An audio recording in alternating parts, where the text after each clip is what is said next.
Hey guys, this is Imanshu and you are watching Immense IQ. In this video, you will know all the useful stuffs regarding with the national, international, sports and science current affairs. So without wasting too much time, let's get started. Pakistan ने जारी किया नया नक्शा, कश्मीर लद्दाख जूनागढ़ पर भी ठोका दावा। भारत और नेपाल के बीच सीमा विवाद होने के बाद जिस तरह से नेपाल सरकार ने बिना बातचीत के अपने देश का नया नक्शा जारी कर विवादित क्षेत्रों का अपना बता डाला था, पाकिस्तान ने भी अब उसे सीखना शुरू कर दिया है। पाकिस्तान के प्रधानमंत्री इमरान खान ने मंगलवार को एक बैठक के दौरान देश का नया नक्शा जारी कर डाला है और इसमें लद्दाख, जम्मू कश्मीर के सियाचिन समेत गुजरात के जूनागढ़ तक पर भी दावा ठोका है। पाकिस्तान ने यह कदम 5 अगस्त से पहले उठाया है, जब जम्मू कश्मीर से भारत सरकार के आर्टिकल 370 हटाए जाने का 1 साल पूरा होने वाला था। मिसाइल दागी तो परमाणु बम से देंगे जवाब, रूस ने एटॉमिक हमले के नियम बदले।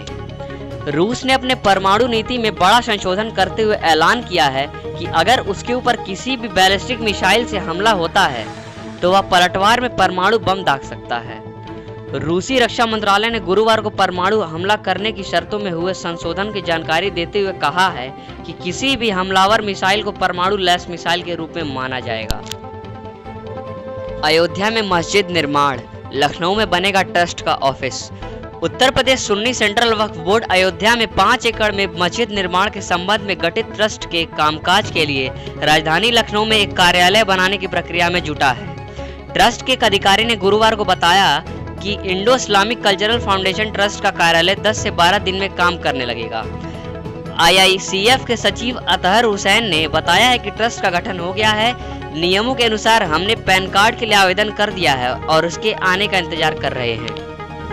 नई शिक्षा नीति पर 7 बड़ी उलझनों को पीएम मोदी ने किया दूर, जाने हर बड़े सवाल का जवाब। प्रधानमंत्री नरेंद्र मोदी ने कहा है कि राष्ट्रीय शिक्षा नीति यानी नेशनल एजुकेशन पॉलिसी 21वीं सेंचुरी के भारत की नींव तैयार करने वाला है।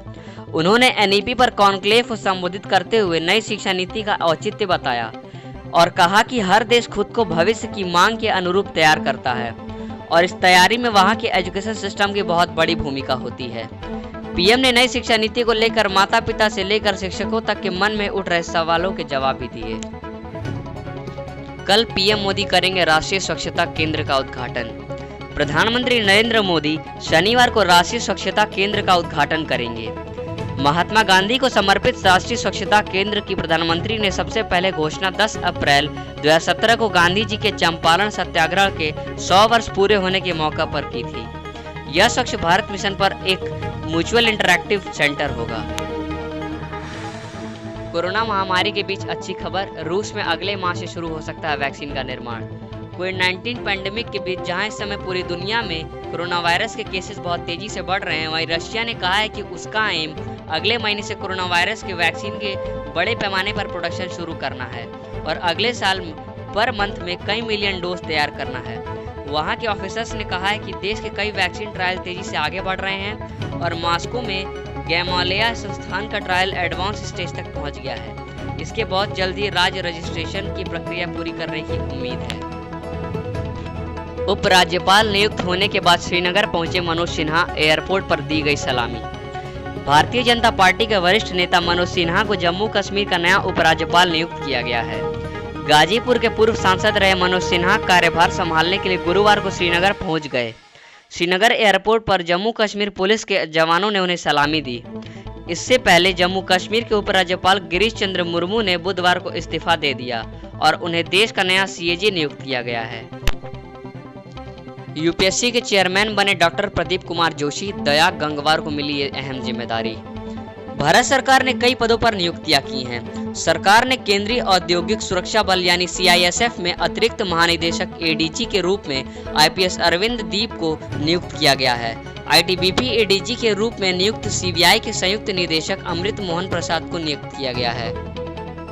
भारत सरकार के गृह मंत्रालय ने CISF के DIG दया गंगवार को CISF में IG के रूप में नियुक्त किया है। वहीं डॉक्टर प्रदीप कुमार जोशी ने संघ लोक सेवा आयोग यानी UPSC के अध्यक्ष के रूप में शपथ ली है।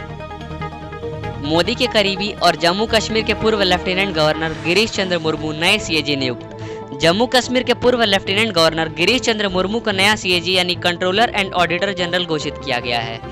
जिस दिन सरकार ने उन्हें सीएजी नियुक्त किया, उसी दिन से ठीक 1 साल पहले कानून की मदद से जम्मू कश्मीर का विभाजन 2 केंद्र शासित प्रदेशों जम्मू कश्मीर और लद्दाख में किया गया था। किसानों के लिए अच्छी खबर, पहली बार किसान स्पेशल रेल का संचालन, जाने सब कुछ।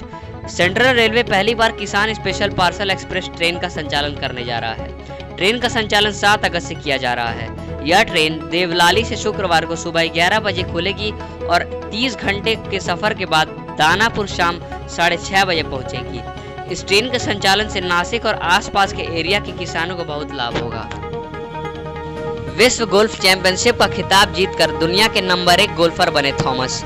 स्टार गोल्फर जस्टिन थॉमस रविवार को फेडेक्स सेंट जूड आमंत्रण गोल्फ टूर्नामेंट का खिताब जीतकर जून 2018 के बाद पहली बार दुनिया के नंबर 1 गोल्फर बन गए हैं। थॉमस ने गत चैंपियन ब्रूक्स कोपका को पछाड़कर विश्व गोल्फ चैंपियनशिप में जीत दर्ज की है। भारतीय महिला टीम विश्व टीम स्क्वॉश चैंपियनशिप से हटी। भारत ने कोविड-19 महामारी के कारण तैयारी की कमी और यात्रा की अनिश्चितताओं के कारण 15 से 20 दिसंबर तक मलेशिया में होने वाली महिला विश्व टीम स्क्वॉश चैंपियनशिप से सोमवार को हटने का फैसला किया है। SRFI यानी भारतीय स्क्वॉश रैकेट महासंघ के महासचिव और पूर्व राष्ट्रीय कोच साइरस पोंचा ने बताया कि यह फैसला शीर्ष खिलाड़ियों से परामर्श के बाद लिया गया है। T20 वर्ल्ड कप 2021 में मेजबानी करेगा भारत। 2022 का टूर्नामेंट ऑस्ट्रेलिया में। T20 वर्ल्ड कप 2021 की मेजबानी को लेकर रास्ता साफ हो गया है। यह टूर्नामेंट भारत में ही खेला जाएगा, जबकि इसके बाद 2022 में इस टूर्नामेंट का अगला संस्करण ऑस्ट्रेलिया में होगा। इस मामले में फैसला भारतीय क्रिकेट बोर्ड यानी BCCI और क्रिकेट के ऑस्ट्रेलिया CA के प्रमुख अंतर्राष्ट्रीय क्रिकेट परिषद यानी ICC की शुक्रवार की हुई बैठक में लिया गया है। नासा अंतरिक्ष यात्रियों समेत स्पेसएक्स कैप्सूल मैक्सिको की खाड़ी में उतरा। स्पेस शटल युग की शुरुआत से यह अमेरिका का पहला क्रू स्पेसशिप है जो अंतरिक्ष में कक्षा में प्रवेश कर सुरक्षित रूप से रविवार को मैक्सिको की खाड़ी में उतरा है। समुद्र की गहराई में मिले अनोखे जीव। समुद्र की गहराई में कई ऐसे दुर्लभ जीव हैं जिनकी कल्पना करना भी संभव नहीं है। ऐसे में हाल ही में वैज्ञानिकों ने कुछ ऐसे सूक्ष्म जीवों की खोज की है जो 1000 करोड़ साल पुराने हैं। यह समुद्र की तलहट में स्थित हैं। जब शोधकर्ताओं ने इसकी खोज की तब वह डॉर्मेंट पोजीशन में थे, मगर सही वातावरण में रखने जाने के बाद ये दोबारा जिंदा हो गए हैं और तेज गति से पनपने लगे हैं।